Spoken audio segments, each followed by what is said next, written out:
Hi friends, welcome back to our YouTube channel Halli Ruchi. ಈ ಒಂದು ಚಾನಲ್ನಲ್ಲಿ ಇವತ್ತು ನಾನು ನಿಮಗೆ ವಡೆ ರೆಸಿಪಿಯನ್ನು ಶೇರ್ ಮಾಡ್ತಾ ಇದ್ದೀನಿ. ಈ ಒಂದು ವಡೆ ರೆಸಿಪಿಯನ್ನು ಮಾಡಲಿಕ್ಕೆ ಬೇಕಾಗಿರುವಂಥ ಸಾಮಗ್ರಿಗಳು, ಮೊದಲನೇದಾಗಿ 4ರಿಂದ 5 ಮೀಡಿಯಮ್ ಸೈಜಿನ ಈರುಳ್ಳಿಯನ್ನು ಸಣ್ಣದಾಗಿ ಹಚ್ಕೊಂಡಿದ್ದೀನಿ. ಮತ್ತು 7ರಿಂದ 8 ಮೆಣಸಿನ್ಕಾಯಿ, 1 ಗೆಡ್ಡೆಯಷ್ಟು ಬೆಳ್ಳುಳ್ಳಿ, ಇದ್ರ ಜೊತೆಗೆ ಸ್ವಲ್ಪ ಪುದೀನ ಸೊಪ್ಪು, ಸ್ವಲ್ಪ ಕೊತ್ತಂಬರಿ ಸೊಪ್ಪು ಹಾಗೂ ಸ್ವಲ್ಪ ಶುಂಠಿ, ಮತ್ತು 4ರಿಂದ 5 ಲವಂಗ ಹಾಗೂ 1 ಚಕ್ಕೆಯನ್ನು ತೊಗೊಂಡಿದ್ದೀನಿ.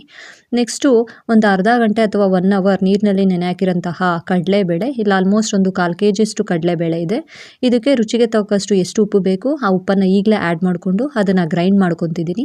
ಇದು ಈ ರೀತಿಯಾಗಿ ಪೇಸ್ಟ್ ರೆಡಿಯಾಗಿದೆ. ಈ ಒಂದು ಗ್ರೈಂಡ್ ಮಾಡಿ ಇಟ್ಕೊಂಡಿರೋಂತಹ ಕಡಲೆಬೇಳೆ ಹಿಟ್ಟಿಗೆ ನಾವ್ಯಾವ್ಯಾವ ರೀತಿ ಸಾಮಗ್ರಿಗಳನ್ನ ತೊಗೊಂಡಿದ್ದೀವಿ ಆ ಎಲ್ಲ ಸಾಮಗ್ರಿಗಳನ್ನು ಹಾಕ್ಕೊಂಡು ಇದನ್ನು ಚೆನ್ನಾಗಿ ಕಲಿಸ್ಕೋಬೇಕಾಗಿರುತ್ತೆ. ಕಲಿಸ್ಬೇಕಾದ್ರೆ ಯಾವುದೇ ರೀತಿಯ ಒಂದು ನೀರನ್ನು ಸೇರಿಸ್ಕೋಬಾರ್ದು. ಯಾಕಂತಂದರೆ ಈರುಳ್ಳಿಯಲ್ಲೇ ನೀರಿರುತ್ತೆ ಸ್ವಲ್ಪ, ಆ ನೀರೇ ಈ ಒಂದು ಹಿಟ್ಟಿಗೆ ಸಾಕಾಗುತ್ತೆ. ಏನಾದರೂ ತುಂಬ ಗಟ್ಟಿ ಆಯಿತು, ವಡೆ ತಟ್ಟಕ್ಕೆ ಸ್ವಲ್ಪ ಕಷ್ಟ ಆಗ್ತಿದೆ, ಹಾರ್ಡ್ ಅನಿಸ್ತಿದೆ ಅನ್ನೋಂಥ ಒಂದು ಟೈಮಲ್ಲಿ ಮಾತ್ರ ಬೇಕು ಅಂದರೆ ಒಂದು ಸಣ್ಣ ಲೋಟದಲ್ಲಿ ಅರ್ಧದಷ್ಟು ನೀರನ್ನು ನೀವು ಸೇರಿಸ್ಕೋಬೇಕಾಗಿರುತ್ತೆ. ನೋಡಿ, ಈ ರೀತಿಯಾಗಿ ಇದನ್ನು ಚೆನ್ನಾಗಿ ಕಲಿಸ್ಕೋಬೇಕು. ಚೆನ್ನಾಗಿ ಕಲಸಿ ಒಂದು 5-10 ನಿಮಿಷ ಬಿಟ್ಟು ಆದಮೇಲೂ ಕೂಡ ನೀವು ವಡೆಯನ್ನು ತಟ್ಟಿ ಹಾಕ್ಬೋದು, ಅಥವಾ ಇಮಿಡಿಯೇಟಾಗಿ ಕೂಡ ನಾವು ಮಾಡಬೇಕು ಅಂದ್ರೂ ಕೂಡ ಮಾಡ್ಬೋದಾಗಿರುತ್ತೆ. ಏನು ಪ್ರಾಬ್ಲಮ್ ಆಗೋದಿಲ್ಲ, ಚೆನ್ನಾಗೇ ಬರುತ್ತೆ. ಈ ಒಂದು ವಡೆಯನ್ನು ಕರೀಲಿಕ್ಕೆ ಆಲ್ಮೋಸ್ಟ್ 1/4 ಲೀಟರಷ್ಟು ಎಣ್ಣೆಯನ್ನು ಬಾಣಲಿಯಲ್ಲಿ ಹಾಕಿಟ್ಟಿದ್ದೀನಿ. ಈ ಒಂದು ಎಣ್ಣೆ ಕಾದ ನಂತರ ಈ ರೀತಿಯಾಗಿ ನಾವು ವಡೆಯನ್ನು ತಟ್ಕೋಬೇಕಾಗಿರುತ್ತೆ. ನೋಡಿ, ತುಂಬ ದಪ್ಪಗೂ ತಟ್ಕೋಬಾರ್ದು, ತುಂಬ ತೆಳುವಾಗಿನೂ ಕೂಡ ತಟ್ಕೋಬಾರ್ದು. ತುಂಬ ದಪ್ಪಗೆ ತಟ್ಕೊಂಡ್ರೆ ಒಳಗಡೆ ಬೆಂದಿರೋದಿಲ್ಲ, ತುಂಬ ತೆಳುವಾಗಿ ತಟ್ಕೊಂಡ್ರೆ ತುಂಬ ಕ್ರಿಸ್ಪಿ ಅನಿಸ್ಬಿಡುತ್ತೆ. ಹಾಗಾಗಿ ನಮಗೆ ಒಂದು ಮೀಡಿಯಮ್ ಲೆವೆಲಲ್ಲಿ ಈ ಒಂದು ವಡೆಯನ್ನು ತಟ್ಕೋಬೇಕಾಗಿರುತ್ತೆ. ನೋಡಿ ಯಾವ ರೀತಿಯಾಗಿ ನಾನು ವಡೆಯನ್ನು ತಟ್ಕೊಂಡಿದ್ದೀನಿ ಅಂತೇಳಿ.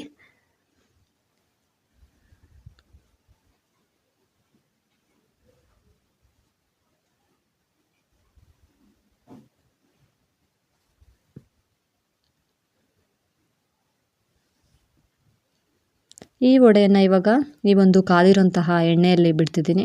ಈ ಒಂದು ವಡೆಯನ್ನು ಎಣ್ಣೆಯಲ್ಲಿ ಬಿಟ್ಟ ನಂತರ 6ರಿಂದ 7 ನಿಮಿಷಗಳ ಕಾಲ ಬೇಯಿಸಬೇಕಾಗಿರುತ್ತೆ. ಆಲ್ಮೋಸ್ಟ್ ಲೋ ಫ್ಲೇಮಲ್ಲೇ ಬೇಯಿಸಿ, ಯಾಕಂತಂದರೆ ಹೈ ಫ್ಲೇಮಲ್ಲಿಟ್ಟರೆ ತುಂಬ ಮೇಲೆ ಡಾರ್ಕ್ ಕಲರ್ಸ್ ಬರುತ್ತೆ, ಅದರ ಒಳಗಡೆ ಅಷ್ಟೊಂದು ಬೆಂದಿರೋದಿಲ್ಲ.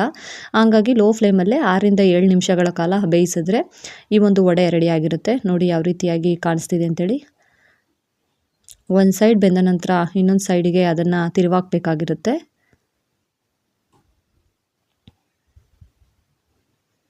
ಈ ಬೇಯೋವಾಗ ಸ್ವಲ್ಪ ಟೈಮನ್ನು ಇಟ್ಕೊಂಡು ಬೇಯಿಸ್ಕೊಳ್ಳಿ. ಆತರವಾಗಿ ಸ್ವಲ್ಪ ಹೈ ಫ್ಲೇಮಲ್ಲಿ ಬೇಯಿಸ್ಬಿಟ್ರೆ ಅಷ್ಟೊಂದು ಚೆನ್ನಾಗಿರೋದಿಲ್ಲ. ನೋಡಿ, ಈಗ ಇದು ಫುಲ್ ಬೆಂದಿದೆ. ಯಾವ ರೀತಿಯಾಗಿ ಕಾಣಿಸ್ತಿದೆ ಅಂತ ನೀವೇ ನೋಡ್ತಿದ್ದೀರಾ.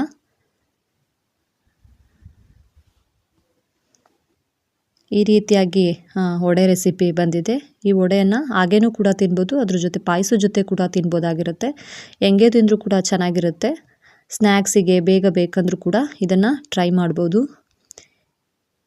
ಇದು ನಮ್ಮ ಇವತ್ತಿನ ರೆಸಿಪಿ ಆಗಿರುತ್ತೆ. ಈ ರೆಸಿಪಿ ನಿಮಗೆ ಇಷ್ಟ ಆದರೆ ಶೇರ್ ಮಾಡಿ, ಲೈಕ್ ಮಾಡಿ, ಸಬ್ಸ್ಕ್ರೈಬ್ ಮಾಡಿ. ಪ್ಲೀಸ್ ನಮಗೆ ಸಪೋರ್ಟ್ ಮಾಡಿ.